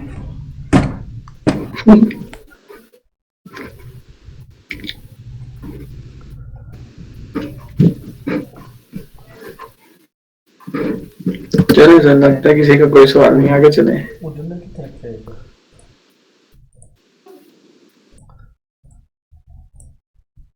चलिए जी, अब एंटिटी ये चीज़ होगी। उसके बाद आता है एट्रीब्यूट। एट्रीब्यूट क्या होते हैं? बेसिकली उसी एंटिटी के आगे जो फर्दर उसकी जो प्रॉपर्टीज़ होती हैं उसको हम एट्रीब्यूट कहा जाता है। एट्रीब्यूट के टाइप्स हैं। पहला जो टाइप होती है वो सिंपल एट्रीब्यूट मैंने बता दिया, वो तकरीबन इस टाइप का सिंपल एट्रीब्यूट होगा। अगर आप कंपोजिट एट्रीब्यूट पे आते हैं तो क्या होगा, उसके फर्दर आगे दो पार्ट्स होंगे, जो कि ये फर्स्ट नेम और लास्ट नेम, ये आपके कंपोजिट एट्रीब्यूट बन रहे हैं। अगर आप उसके सिंगल वैल्यूड एट्रीब्यूट को लिया जाए, जिसकी कोई ना कुछ वैल्यू होती है, लाइक जैसे कि आप उसको प्राइमरी की भी कहा जा सकता है, फॉर एग्जांपल रजिस्ट्रेशन नंबर, और किसी का भी सेम नहीं होगा, ठीक है, लेकिन इसको हम सिंगल वैल्यूड कहा जाएगा, ठीक है, जिसमें सिंपल एक ही वैल्यू स्टोर होगी। कभी भी रजिस्ट्रेशन के अंदर दो कॉलम नहीं होंगे, एक ही कॉलम होगा, उसमें आपकी सारी रजिस्ट्रेशन होगी। उसके बाद आगे आता है जी मल्टी वैल्यूड, जैसे कि फ़ोन नंबर है, आप फ़ोन नंबर दो दे सकते हो, ठीक है, जैसे कि मेरे पास दो नंबर है फ़ोन नंबर, मगर तो एक फ़ोन नंबर भी देना, दूसरा भी देना है, तीसरा भी देना है, तो उसको कहते हैं मल्टी वैल्यूड एट्रीब्यूट। उसके बाद आता है जी स्टोर्ड एट्रीब्यूट, जैसे डेट ऑफ बर्थ है। डेट ऑफ बर्थ सारी बात है, जब भी आपने बैंक में अब अपना बैंक में आपको पता है, जब आपको मैसेज कई दफ़ा आता है कि आपके हैप्पी बर्थडे, आपकी बर्थडे, आपको खुद को याद नहीं होता, बैंक वालों को याद होता है, वो कैसे होता है? क्योंकि आप अपनी डेट ऑफ बर्थ वहाँ पे बताते हो या फिर अपनी एज बता देते हो, ठीक है। जब डेट ऑफ बर्थ देते हो, ठीक है, तो आपकी जो एज होती है वो ड्राइव हो जाती है कि 25 साल के आप हो गए हो, ठीक है। या फिर अगर आप अपनी एज बताओगे, लेकिन एज का तो खैर उससे डेट ऑफ बर्थ का ताल्लुक नहीं है, पर डेट ऑफ बर्थ जो है ना वो स्टोर्ड एट्रीब्यूट लाजमी होगी।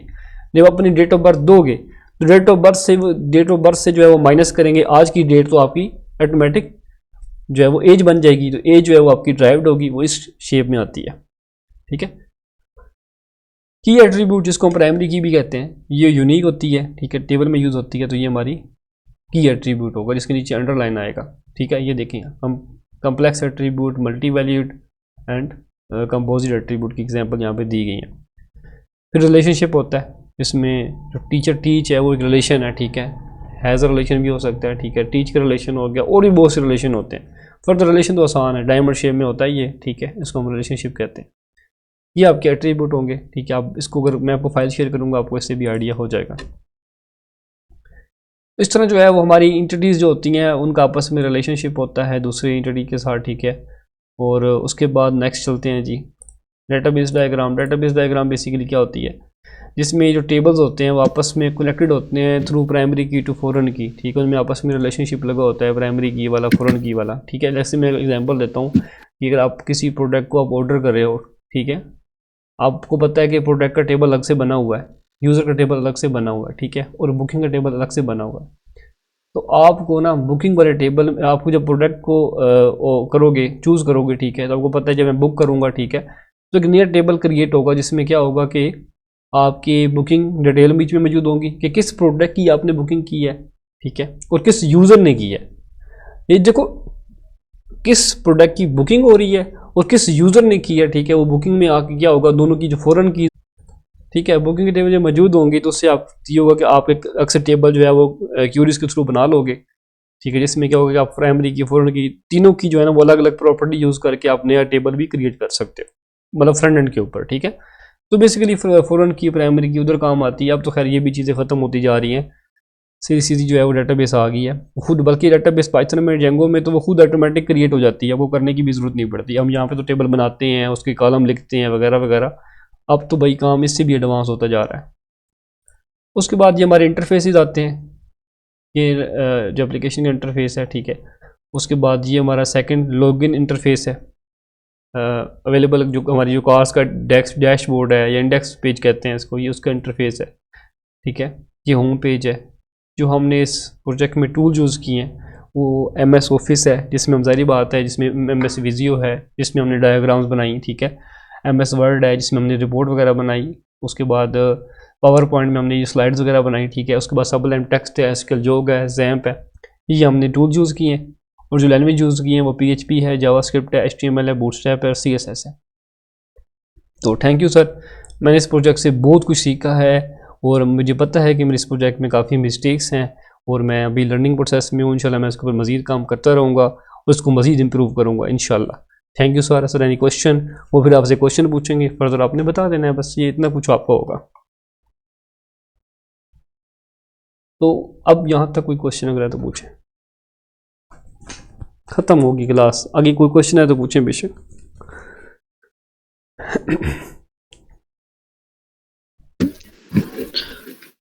कोऑर्डिनेलिटी और मॉडलिटी के बारे में बता दें, ER डायग्राम के अंदर जाती है। अच्छा, कोऑर्डिनेलिटीज़ क्या होती हैं? बेसिकली कोऑर्डिनेलिटीज़ हमारी होती हैं चार टाइप की होती हैं। इसमें एक होती है 1 to many, ठीक है। एक होती है 1 to 1 होती है, ठीक है। एक होती है 1 to many, एक होती है many to 1 होती है, many to many और many to many होती है। चार होती हैं बेसिकली। मॉडलिटी के बारे में थोड़ा सा बता दें इसके अंदर, यानी बेसिकली ER डायग्राम रिप्रेजेंट क्या करती है हमें? कोऑर्डिनेलिटी मॉडलिटी जो मैंने नहीं पढ़ी, सीधी सी बात है। हाँ सर जी, आप जो डॉक्यूमेंट्स है ना मैंने वही पढ़े हैं। क्या हो गया? मॉडलिटी बेसिकली ऐसे कंपोनेंट्स हैं जिसकी मदद से हम जो है ना वो ER क्रिएट करते हैं। उसमें 4 फंक्शंस होते हैं और जो वही identity verification, relationship verification, cardinality verification और देन जो है वो ER क्रिएट हो जाती है। लगता है जो आपने मुझे सेंड किए ना वो किसी और को नहीं सेंड किए। नहीं मैंने सबको की होती। मैं हाँ शायद हो सकता है, दोनों को दिखाता हूँ कोऑर्डिनेटिव क्या होती है। ये कोई नहीं मुश्किल कोई नहीं है यार, मैं बताता हूँ आपको, इसकी एग्जांपल दे देता हूँ आपको। बाकी मैं वो फाइल ही ओपन कर देता हूँ। अपनी मैंने कौन सी फाइल आपको सेंड की है?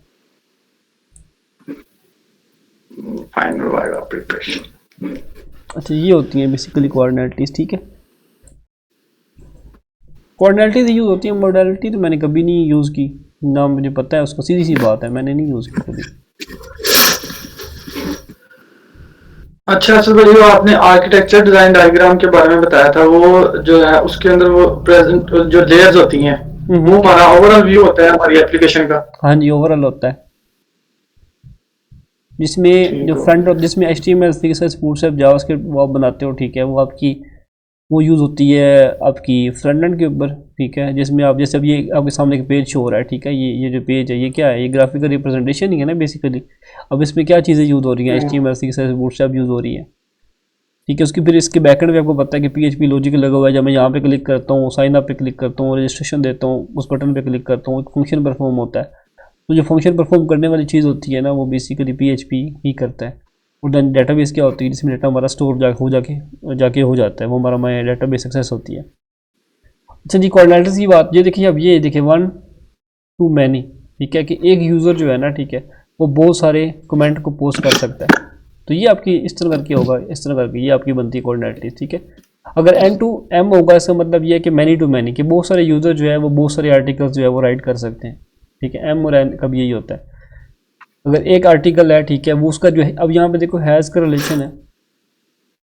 हैज़ का मतलब होता है एग्रीगेशन का रिलेशन, कि आर्टिकल होगा तो आपके कमेंट्स आएंगे, ठीक है। अगर आर्टिकल नहीं होगा तो कमेंट्स भी किसके आएंगे, ठीक है। तो ये बेसिकली कमेंट डिपेंड करता है आपके आर्टिकल के ऊपर, तो इसका जो रिलेशन होगा 1 to many होगा। तो ये बेसिकली ऐसे करके, ये इसके बारे में पूछो तो आपने ऐसे कहना सर बेसिकली हमारे 4 होते हैं, कोऑर्डिनेटिव्स होती हैं 4 होती हैं, 1 to many, 1 to 1, ठीक है, many to many और many to 1, बस ये वो पूछे तो आपने बता देना है अगर आपकी प्रोजेक्ट में लगी हुई है तो। और क्वेश्चन अगर तो पूछे। मॉडलिटी मुझे नहीं पता वो क्या होती है। अच्छा सर, जो क्लास डायग्राम है वो बेसिकली हमारा, अगर हम उसको कहें कि ये हमारी एप्लीकेशन का यानी कि ओवरऑल व्यू है, जिसको हम कह रहे हैं कि जो हमारी प्रॉपर एप्लीकेशन ही है यानी कि जिसके अंदर हमारे ऑब्जेक्ट्स सारे शो हो रहे होते हैं, then further बेसिकली जो क्लास होती है ना, मैं बताता हूँ सीधी सी बात है, क्लासेस जब हम वो भी यूज़ करते हैं ना, ऑब्जेक्ट ओरिएंटेड प्रोग्रामिंग यूज़ करते हैं, तब क्लासेस का बड़ा वहाँ पे रोल होता है। वहाँ पे हमने जब क्लास बना लेते हैं ना, ठीक है, अब हमने फॉर एग्जांपल एक क्लास मास्टर क्लास बना ली, ठीक है, उसमें जो हमने सारी क्यूरीज लगा दी, सब कुछ लगा दिया, ठीक है, फंक्शन लगा दिए। अब उसमें फ़ायदा ये होता है कि आप एक दफ़ा क्लास आपने बना ली ना, उसके जो ऑब्जेक्ट होते हैं, जो फंक्शन होते हैं, उसको बार बार हम यूज़ कर सकते हैं, बार बार। जैसे कि आपने एक CSS मैंने आपसे करवाई थी, CSS में क्या होता है कि आप एक डॉट लगाते हो, फिर उसके बाद क्लास का नाम लिखते हो, और उस क्लास को जैसे क्लास फॉर्म कंट्रोल है, आप देखोगे अपने पेज के अंदर form class is equal to form control पता नहीं कहाँ का यूज़ होता है, class is equal to button button primary primary primary भाई डेंजर पता नहीं कहाँ का यूज़ होता है। एक दफ़ा उसका कोड होता है, सिर्फ एक दफ़ा। उसकी जो ऑब्जेक्ट होते हैं, जिसकी क्लास होती है, उसको हम बार बार कहीं भी कॉल कर सकते हैं। तो बेसिकली क्लास क्या होती है, ये बेसिकली जब आप ऑब्जेक्ट ओरिएंटेड प्रोग्रामिंग करते हो, ठीक है, उसमें क्लास का रोल होता है। आप पहले क्लास बनाते हो अपने प्रोजेक्ट के, जो लॉजिकल फंक्शंस होंगे जो हम परफॉर्म करेंगे, क्लास बन जाती है उनके, फिर ऑब्जेक्ट को जस्ट ओनली वहाँ पे कॉल किया जाता है, ओनली ऑब्जेक्ट को कॉल करेंगे, ठीक है, तो आपका वो काम होता है। उसको कहते हैं क्लीन कोड, ठीक है। अगर मैं आपसे वो आपको मैं उसकी फाइलें दिखाऊँ ना, ठीक है, तो वो बहुत लंबी चौड़ी फाइल बनती है, पहली बात। और सेकंड बात, उसका जो वाइवा होता है ना, बहुत टफ होता है, क्योंकि सारा काम आपका क्लास में पड़ा होता है। आपको ये नहीं पता चल रहा होता कि भाई ये जो लॉगिन का पेज है ना, इसकी जो क्लास की जो बैकएंड पे क्यूरी लगी हुई है वो कहाँ पे लगी हुई है, क्योंकि वो क्यूरी पता नहीं कहाँ का यूज़ हो रही होती है, ठीक है। फिर आप आ जाते हो मास्टर क्लास में, कंट्रोल F करते हो, फिर वहाँ से सिलेक्ट लिखते हो, इंटर दबाते हो, फिर आपको पता नहीं कौन सी सिलेक्ट की क्यूरी पे वो लेके जाएगा, आपको नहीं पता। दैट्स वाई वाइवा देना मुश्किल होता है। मेरा खुद की जो थी ना प्रोजेक्ट, वो क्लास बेस्ड था, ठीक है, और यकीन करें मैंने कहा कि आज के बाद क्लास डायग्राम मैंने किसी स्टूडेंट को जो प्रोजेक्ट है ना वो नहीं बना के देना, क्योंकि हमें चाहिए होता है कि जो पेज हम ओपन करें ना, उसके ऊपर कोड पढ़ो और हम बता दें सर ये देखें ये कोड पड़ा हुआ है, दैट्स इट, ठीक है। हालांकि जो मेरे खुद की जो सर है ना, ठीक है, वो क्लास में काम करते हैं, क्योंकि क्लास में काम करना बहुत आसान होता है, क्योंकि जो होती है ना ये जो कोर PHP होती है, सबसे मुश्किल है ही कोर PHP। अगर आप किसी फ्रेमवर्क पे काम करते हो ना, ठीक है, वो आपको मेरे डेवलपर के लिए बहुत आसान है, मतलब डेवलपर उसको मतलब एक वीक में बना के दे देगा, ठीक है, पूरी वेबसाइट अच्छी से अच्छी। उसमें इसको फ्रंट के ऊपर भी इतना खास काम नहीं करना पड़ेगा, बैकएंड में भी लॉजिक भी लगे होंगे, जस्ट ओनली वहाँ पे कॉल करना है, बने बनाए लॉजिक होते हैं, कॉल करो। और लारावेल का भी यूज़ करें, आपको आइडिया होगा, बनी बनाई चीज़ें होंगी, जस्ट ओनली अपने कॉल करनी होंगी, ठीक है। तो 3 मिनट लेफ्ट, 3 मिनट। ये जो क्लास बेसिकली है ना, ये बेसिकली उसके ऊपर बेस कर रही है कि आपकी क्लासेस हैं, ठीक है, ये इसकी क्लास बना ली आपने, इसकी क्लास बना ली, इसकी क्लास, इनको फिर आगे कॉल करो, यानी कि फिर आगे एट्रीब्यूट्स हैं, इनको कॉल करो, बस सिंपल। तो ये बेसिकली कोडिंग में आती है, ठीक है। थैंक यू सर, बहुत शुक्रिया, अल्लाह आपको सेहत दे। नेक्स्ट सर हमारी कोडिंग क्लास कब होगी? रख लेते हैं, बस ये 20 ख़त्म होने दो, बेहतर हो गया, कोडिंग को भी लेके चलेंगे, बेफिक्र हो जाए। नहीं सर, इजाजत दें, अल्लाह आपको सेहत दे। आमीन आमीन। सब सुनने वालों, अल्लाह।